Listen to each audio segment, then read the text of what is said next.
Welcome to Season 3 of the Knack for Business podcast. Over 300 episodes strong, we're here to ignite your entrepreneurial spirit with fresh insights, networking gems, and creative strategies that elevate your game. Are you ready to discover what your Knack for Business truly is? Your hosts are Bernie Franz-Grote from Creative Insight and Wayne Pratt from Motivate You Inc. Today's topic is Unleash Your Inner Leader. So, from the audience perspective, the question asks, how can you overcome self-doubt and unlock your full leadership potential to grow your business? Today, our guest is Casey Jakubowski. Casey is the founder and president of Tamer, powered by CTJ Solutions, dedicated to helping you and your team grow from okay to outstanding. The author of multiple books, articles, and guest speaker, Dr. J provides coaching to overcome imposter syndrome, conflict, and find success for people who are stuck. With over 20 years of leadership, Dr. J helps with strategic planning, professional development, and creativity. Casey, welcome, Dr. J. Do you have a favorite quote or saying? I think that my favorite quote or saying is, do well by doing good with others. I can appreciate that one, and I think that's a really good, poignant one. Imposter syndrome.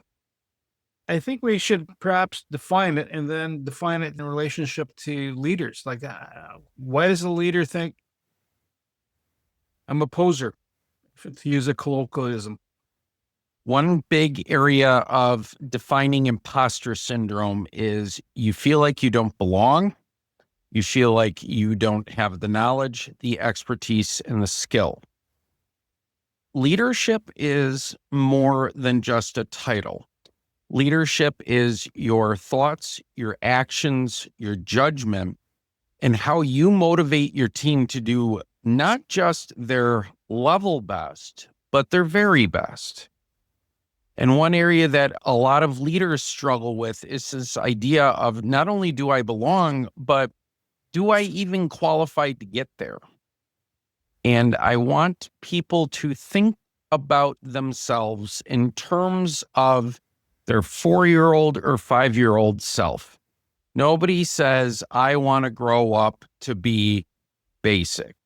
They all say, I want to grow up to be an astronaut, a firefighter, a teacher, a doctor, a lawyer. I want to be a construction worker. Nobody ever says, I want to have drudgery where I check in and check out every day. We have to do better. We have to do better for ourselves first. Casey, what's the doctorate? It's in leadership, specialization in how to help people grow from okay to outstanding. I did a lot of work in education with policy, but I've also done work in sociology, political science, with history. And one of the areas that I think is super critical is a lot of people feel like the only way you're really a leader is if you go through a master's in business administration, or you're only a leader if XYZ happens. And that, I think, feeds into imposter syndrome because a lot of times folks are told, no, you're not good enough. You look at statistics and there's been a lot of gatekeeping in people's lives, such as how many people really are waiting for somebody to award them with a promotion, when in reality, they need to go out and say, you know what? I can do that role. I can be that person. I've learned. I've had experiences. And part of the biggest problem that I've encountered in my career professionally, but also in doing the coaching work, is people don't believe in themselves. And people don't believe in the talents that their teams bring to the table. We have to believe. I get what you're saying.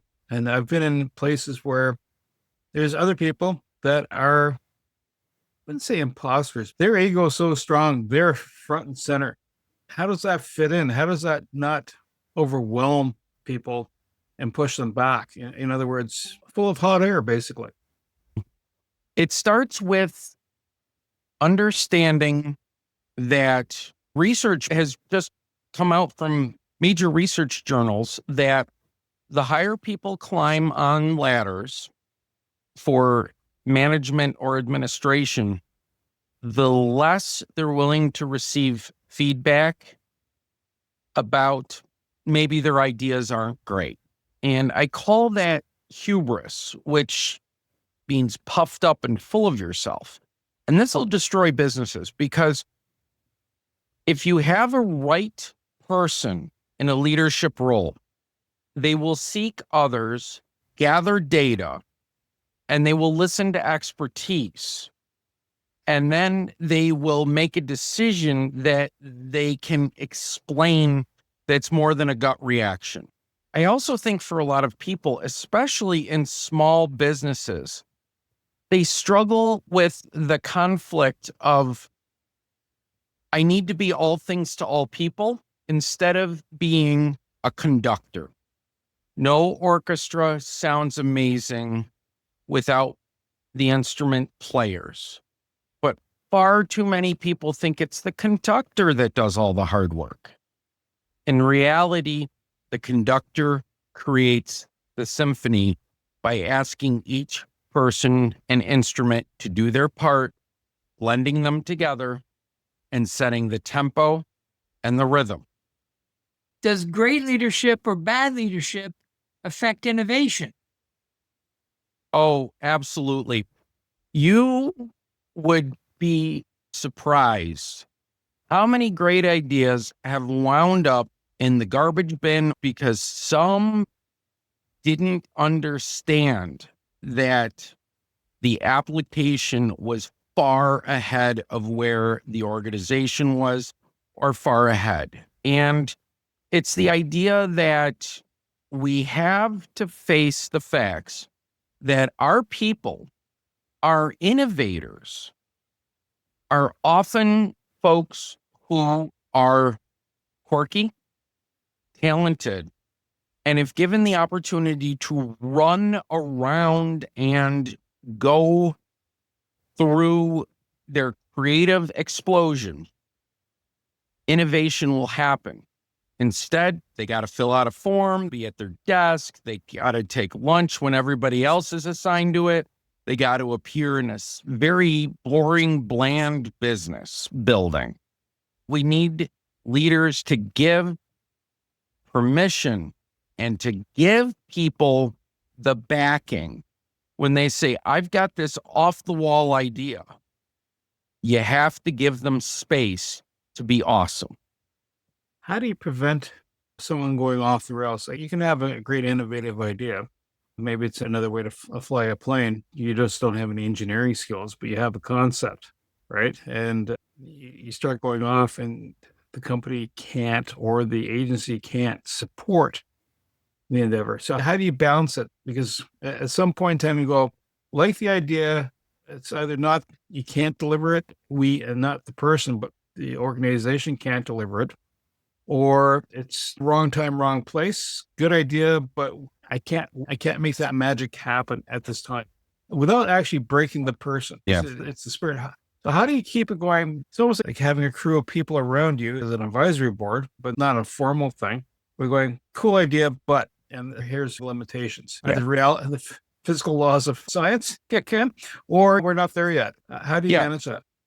Wonderful question, because I go back to the fact that Leonardo da Vinci did not have an engineering degree. Picasso didn't have formal art training. I want leaders to use the phrase, yes, and, as opposed to yes, but. For a lot of companies, there is significant slack in the day-to-day minutia vis-a-vis the ability to really work on a great big issue. So if we're talking about violating the laws of physics, we're going to work around those. People have been talking about going to space for how long? Go back to ancient China. They tried to rocket themselves using fireworks into outer space, and it didn't work. It took until the 1960s to do that. But what can we do now that we could not do 5 years ago, 10 years ago? I live in the humanities, I live in the social sciences, but I know enough STEM to be dangerous.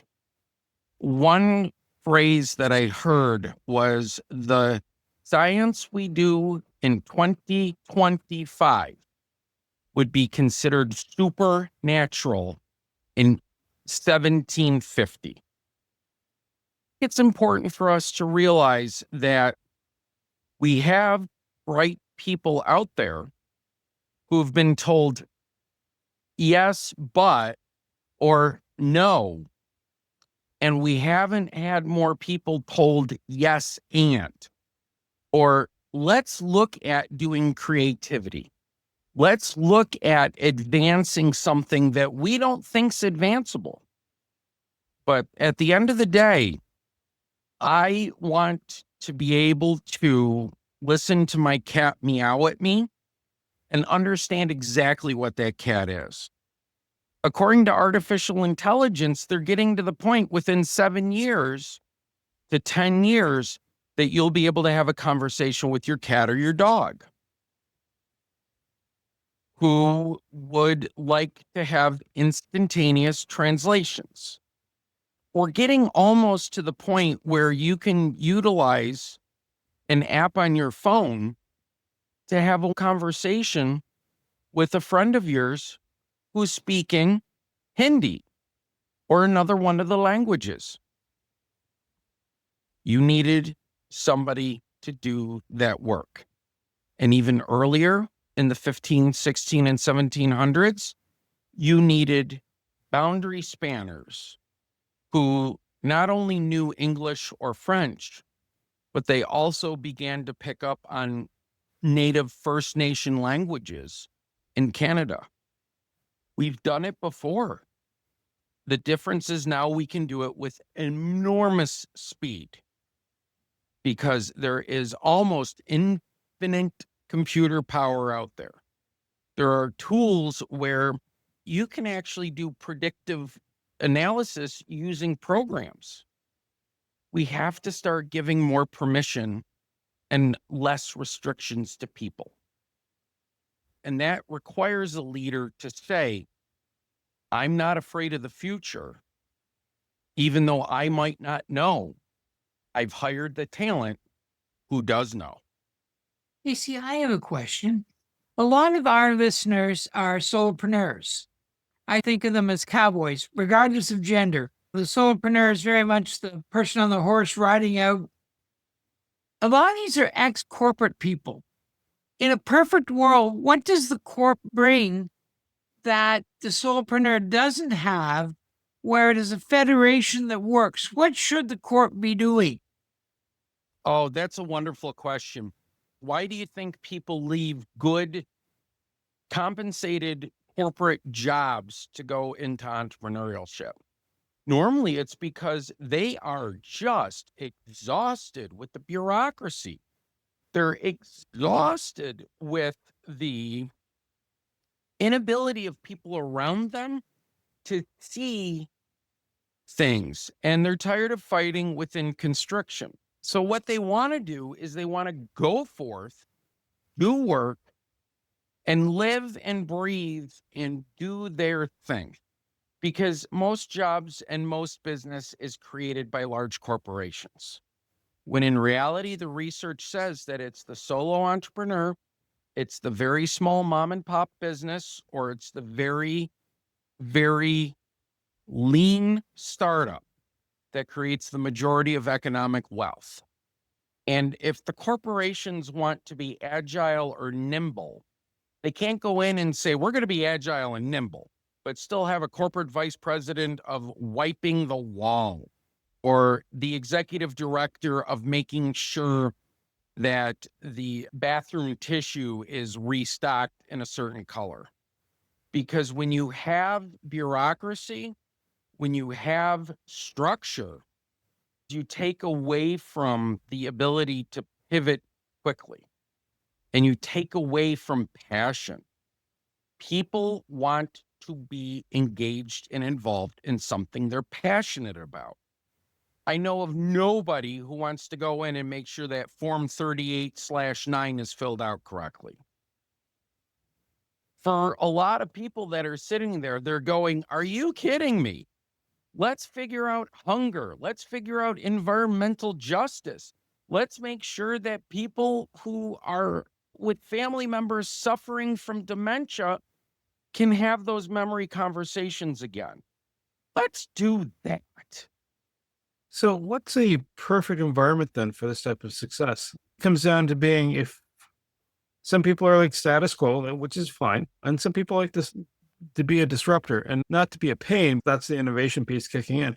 What's the perfect environment that provides balance to both parties? Mm-hmm. I love that question because you need to have people who recognize that they are not the smartest person in the room. They need to provide the space and the oxygen for the really smart people in the room. It's difficult when people become concerned about proving to others that they're in charge or in control. If you look at the genius of a lot of people when they're out in the world or innovating, the genius is they are trusted by leaders who are like, you go forth and do something crazy innovative, and we'll figure out how to make it work. Somebody realizes a problem and they can look at the problem and go, wow, this solution's staring me in the face. For a lot of folks, it becomes the opportunity where the barriers to entry are really high right now. You need to know a lawyer. You need to know an accountant. You need to, when you start hiring people, have HR. A lot of this is, I have an idea. How do I convince others? Nobody wants to do, I have this idea, I've convinced others, and now I have to make sure the paperwork's correct. For the innovative world, for the leadership world, you need to find people who are talented in ways that they may have been overlooked before. I think one of the best environments is creating a group of misfit toys. And if any of you remember that TV show, it was Rudolph and the Isle of Misfit Toys, when they found their home and they found little children who were different, those toys found purpose. And for a lot of us, we are wasting huge amounts of talent because we want people who are square pegs to fit into triangle holes, or we want round pegs to not roll off a table. So how do we foster this? Is it training? Is it environmental? How do we foster what we're looking for? Wonderful question that has a lot to do with mindset. So one of the biggest problems that I find with folks who are titled in administration and management is they have a self-preservation mindset. I love the perks that come along with this six-figure salary or high five-figure salary. I love the title. I love the fact that I can drive a status symbol car. I love the fact that I am important and that people have to do stuff based upon my whims.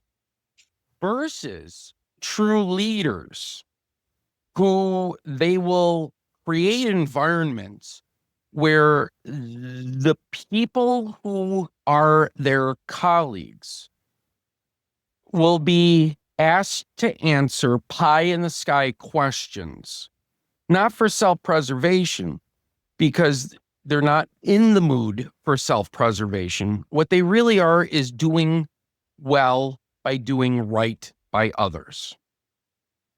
Leaders are defined, as Simon Sinek's work says, by clearly explaining not the what, not the how, but the why.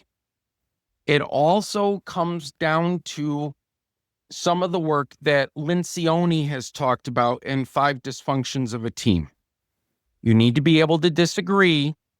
You need to be able to have knockdown drag outs, but you're all rowing in the same direction.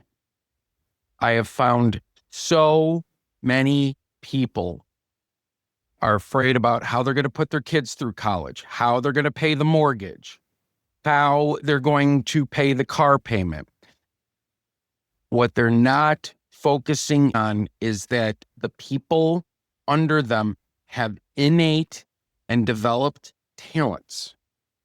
And what we do is we tell people you need to make 150 boxes of paper sales this month if you're in Dunder Mifflin down in Scranton, Pennsylvania, the office. Some people would argue that Michael Scott was a near genius and that he stayed out of his people's way because he was so incompetent, he didn't know what he was doing. And yet, when you look at it, all those characters, except for maybe Kevin, who really did a doozy with the auditing for the auditing department, they really found their own. And they really were much more than just paper salespeople. And I think that part of it is that we need more people to say, you know what? I do want to pay the mortgage. I do want to pay the car. I want to take care of my children's college. I want to have good food on the table.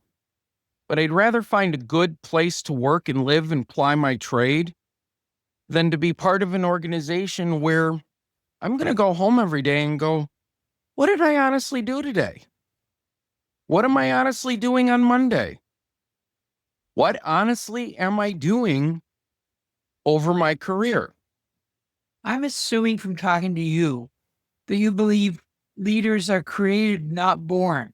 So how do we accidentally create some leadership? It's really funny because I have gone through a lot of my life leadership development training opportunities. I was very actively involved as a young person in scouting and earned my Eagle, which is the highest award in the United States. I went through something called Distributive Education Clubs of America, where I learned how to do marketing and leadership training. I've been Lean and Six Sigma certified, which is an international process to help improve it. And at the end of the day, what everybody talks about in these leadership trainings is the same story. Leadership isn't management or administration, because management and administration is getting the cogs moving. Leadership is causing the cogs to move on their own because they're inspired. And for those of us who believe that a leader can be made, what we have to do is teach people how to let their hubris go, let their ego go, and sit there and ask what are referred to as naive questions. So I get that you're saying that we've got to look at this widget. Can you tell me a little bit more about this widget and what are we doing with it? Because at the end of the day, I may know everything there is to know for a widget, but if my team member came off the floor, they were inspired to come up and say, I think we could be doing this better. That's bravery, especially in organizations where that wasn't tolerated. To have this open mindset seems to be a strategy plan. And how do you have a long range strategy plan? If you're in the business of creating new products, you have an innovation R&D sector. And usually most people, that's over there. That's wild stuff happens in creative thoughts. If you're a small business, how do you don't have an R&D section? You are the R&D section. Your crew is the R&D section. How do you allow for that to prosper and then have a strategy going every 6 months, every year, every 2 years? Are we doing good? Is there a better way of doing it? Or is it the epiphany of the moment when someone goes, imagine that. It's when you take that shower first thing in the morning, the thought pops in your head going, eureka. Yeah. I think it was a shower or a bath.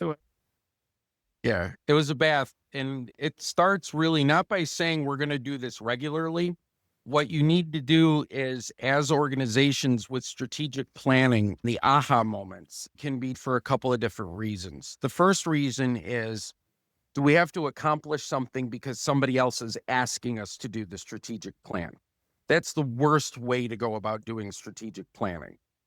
The second way to do strategic planning is, we don't like what we're doing, we need to improve. That assumes a mindset, and usually it's a metric-based mindset. Sales are down, employee retention's in the bath. Maybe we're not getting repeat customers the way we want to. We're not growing in our market. But really, the best way to think about strategic planning is a 360 evaluation of what's going on.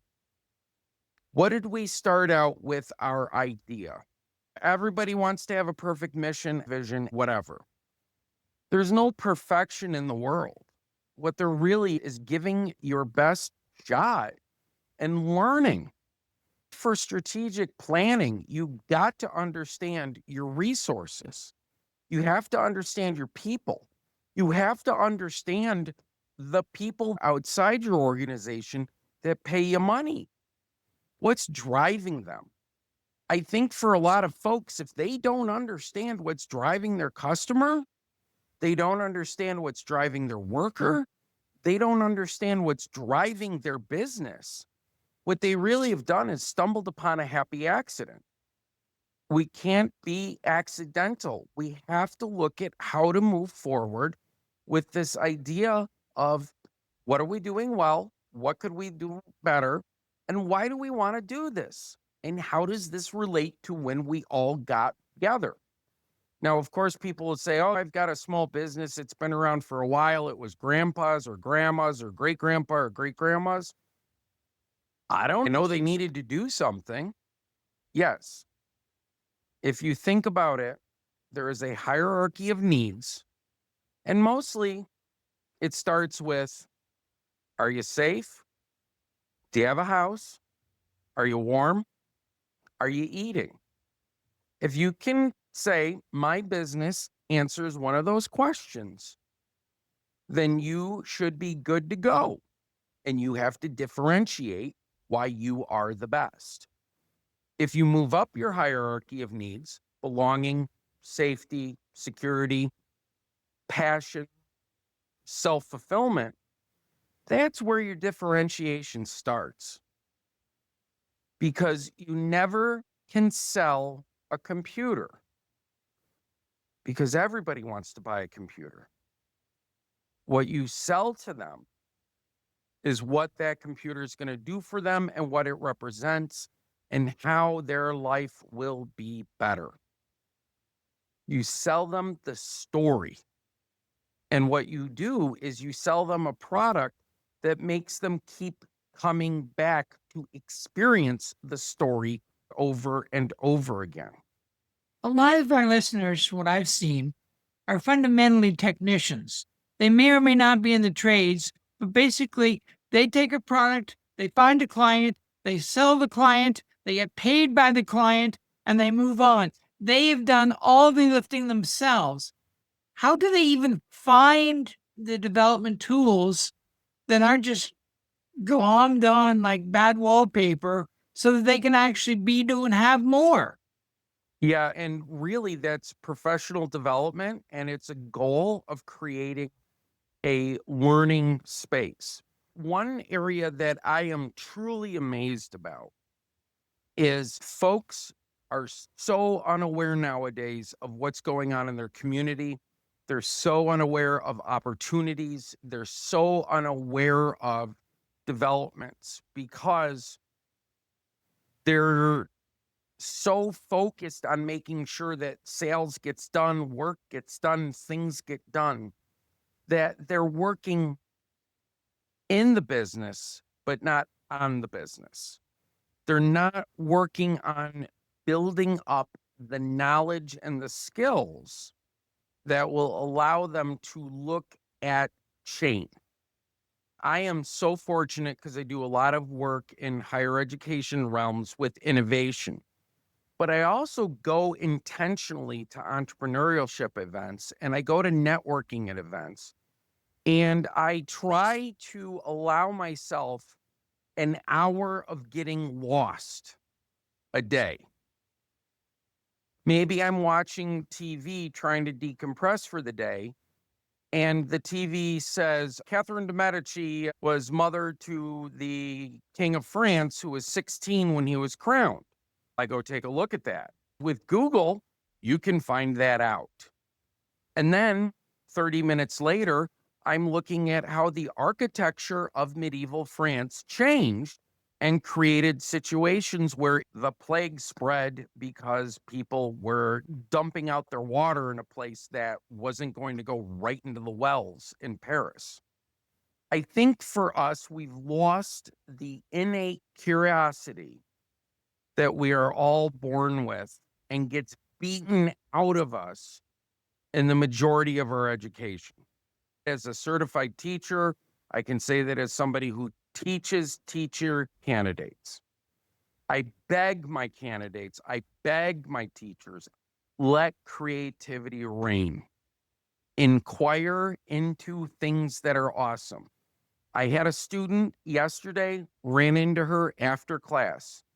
We were talking about how a queen in ancient Egypt dressed as a king and insisted her subjects call her by king. And she's like, why did that happen? I said, I don't know, but you've got your phone. This morning, I get an email from her that is a page and a half in length about the development of the word king, the development of the word queen, why this particular queen wanted to be a king, and why don't we ever talk about this? And then she says to me today, that was the most fun I've ever had in my life. Because at the end of the day, you got into your business, you got into your development, you got into doing this stuff because you had a burning passion. You didn't care for what was. You cared about what could be. We have to go back to the curiosity. Do you know a couple industries showcasing this better than others, which gives you some bragging stories? Yeah, so I had a group of people that had started a company that they felt there were a lot of instances where people were getting scared and they needed some sort of app that would allow for cross-platform communication. And they worked on it and they were becoming very successful until they let somebody else reclassify what their success was and what their dream was. I have a not-for-profit that I've done some work with that they're trying to figure out how to best serve their clients in a economically depressed community. And everybody that works there works really hard, but they don't know data. And so when they're given all of this data, they can't sort it. One of the areas that I did was I looked through 45 sheets of Excel spreadsheets for them and identified where they were going with their clients and the major barriers to their clients accessing their program and services. And the scary part is the clients didn't know they existed. The people they were going to best serve didn't know they existed. Yeah. I could put a hole in the moment. That'd deflate you right there. That was extremely unfortunate. And we talked about why their message wasn't getting out or why it wasn't landing. And partially it has to do with they didn't know their audience.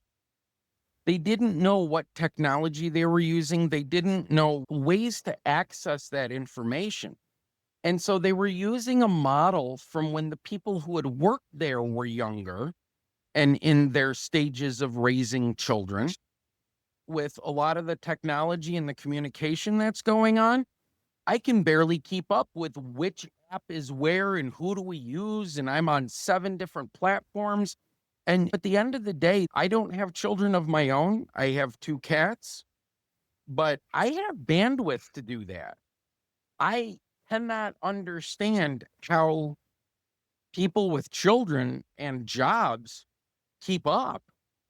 I can understand why my parents took naps on Saturdays and Sundays when we were younger. And again, part of it is me coming in from the outside, not to say you're doing this wrong, but to say, what's your goal? What's your mission? What's your vision? What are you doing? And do you feel successful? And when people go, no, I don't feel, well, okay. Why are you continuously doing something that's not bringing you better results? And that's where we understand that as hardworking as they are, as talented as they are, they're in their organization, ways of doing things, and you need an outsider's perspective. When you're working with a company and you have someone that goes, I have an epiphany, the eureka moment in there. Sometimes it might be a disruptor, not only for either the tech or the way to approach things, it might also disrupt that space. Do you find that then that it causes friction for colleagues going, why are we doing this? This is just adding to the workload as opposed to, yeah, it's going to shift the workload, but, or, and in this case. How do you manage that? How do you kind of relax? Just try it. It's almost like getting that's a new food, Mom. Are you sure I want to eat that? Or your cats might give you that response. How many people are eating Impossible burgers now? I won't. There's a huge market. There's also people coming out who say, we really ought to go to insect protein. I've heard it. I am not going to do insect protein. I will go to 100% vegetable before I go to insect protein. But the disruption in the innovation space has waves. And the first wave is always the eureka, the idea generator, and then you have the early adopter. And then you have what is called the implementation canyon.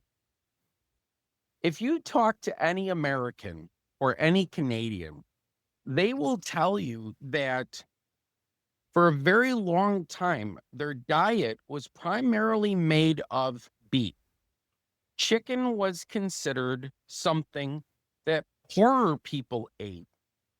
And pork wasn't even on most of the diets. Yet if you look at people who are from Asia, Europe, or North American in origin, pork's a pretty important protein. Just as lamb is for folks who are of Scottish descent and English descent. Here in the United States, we don't talk a lot about lamb. We don't talk a lot about mutton. But you go over to the United Kingdom and, oh my goodness, they got mutton chops, they've got leg of mutton, they've got lamb. There are waves of innovation. And just like people are like, why should I eat food that I'm not familiar with?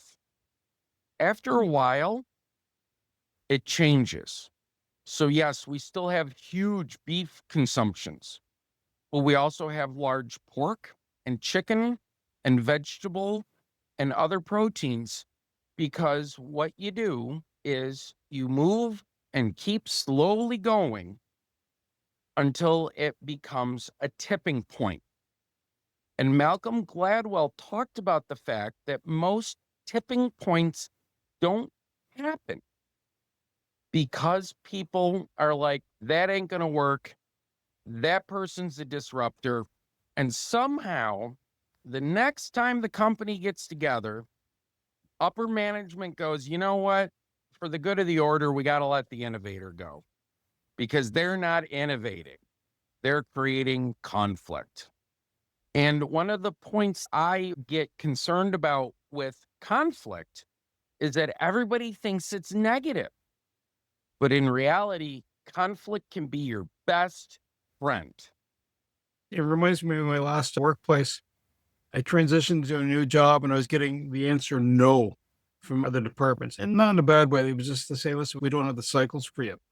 And it took me back at first, and then I thought, hang on, that means I don't have to shop inside the box. I can shop outside the box. So I took that as a hang on and ran with it. It worked well. Casey, this podcast may be part of the solution. I don't know, but can always hope. But how do we give you a megaphone? I feel like I have an understanding for this team that says no one understood what we wanted. How do we get your stuff out? Happily and fortunately, I do a lot on social media. I am on X because that's the oldest one besides Facebook. But I'm at KCJ_EDU. I'm on Instagram, CTJ Solutions. Really, if you Google me, hopefully I come up as the only Dragon Tamer, because on Blue Sky, I'm Dragon Tamer Dr. J. I think part of it too is it's tough work to say, I don't think we're doing as well as we can, because most organizations are by default trying to trumpet their own successes while hiding their own, it's not really failures, I would say shortcomings, because a lot of it's perception. And I am a huge believer in the idea of confidentiality. I'm a huge believer in working on projects and working with people and teams in a way that will allow them to self-diagnose. I'll give you another example. I was doing a leadership retreat for a not-for-profit. Within 15 minutes of me asking the question, so how do you think it's going? You could tell that there was a divided house. The problem faced was what the metrics and the measurables for one set of employees was not the same as a metric and a measurable for another set of employees. And nobody had taken the time to sit down and go, what are we really in this for? Why are we showing up Monday through Friday? And why do others of us do work that's Saturday, Sunday? And at the end of the day, a lot of people said, it's a job. I come in, I do my job, I want to go home. Other people said, but it's not a job, it's a calling. I believe in doing something for the betterment of others.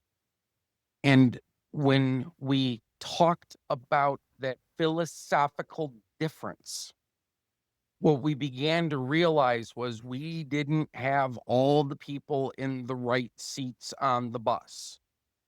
One of the areas they did with my help was look at how to transition people to a better fit. Not by saying you're terminated, but by saying you're an amazing person, you have a lot of talents, you're not happy. What role would you like to do that would bring you more joy and fulfillment? At the end of the day, you never want to let somebody go because they don't fit the mold, they're not a troublemaker. But what you have to realize is the behavior that is tolerated becomes the behavior that is modeled. If the leader wants to be seen as a leader, they have to make sure they're not allowing people under them to negatively influence their organization. And so what you look at is not layoffs, not terminations. You look at helping people strategically exit. That way, they're going to go, wow, that was probably the best thing that ever happened to me. They're going to go, I had a rough go of it at my job, but wow, I'm going to be a customer now that I'm no longer an employee because I see what they did. So you gave us a couple of ways, Blue Sky and LinkedIn. How big is your geography? I will go anywhere virtually. I'm in upstate New York. doing this conversation, we have created an opportunity where you can go anywhere virtually. And if somebody wants me on site, well, that's a way that we can really talk through. Yes, it's good to be able to have dialogues online. And I hope for those of you on the 401 over by Toronto, may your tires and your brakes be better than the road salt and the Tim Hortons coffee that I miss tremendously. Now, I will say this, though, for those of you up near Montreal, you've got a lot of innovation up there. You really need to think about not only your innovation, but are you actively seeking out your best possible talent? That's one way that I can help you. Find the talent that doesn't fit the mold, but will build a machine to create a brand new mold. I'm going to tell people we were talking to a podcast guest that told us to be moldy. I want to say thank you to Casey Jakubowski, my co-host Wayne Pratt, and you, the Knack for Business listeners. If you enjoyed this conversation, if you found some insights, or you know what, you might need a kind of a tweaking inside your business, regardless whether you're a one-man person, the solopreneur, to the I've got a team and I'm trying to stay ahead of the curve. Get a hold of Casey. To reach the podcast hosts, email them at info@creativeinsight.com or by the website creativeinsight.com, spelled KREATIVINSIGHT.com. To reach Wayne at his email, wayneamotive, 8UTA, that is MOTIVE, the numeral 8 and the letter U.ca, or his website, motive8u.ca. If you would like to be a guest on this podcast and share your knowledge, let us know. We would also appreciate your feedback on the content or format. Check the show notes for more details. For these podcasts, we like to acknowledge the support, and thanks to the following people. Carl Richards from Podcast Solutions Made Simple, a renowned podcast expert. Fred Crouch, who is the Property Wizard podcaster, where Bernie is a co-host. Jovan Strika from A-Hive, a co-working space that is more than just a space.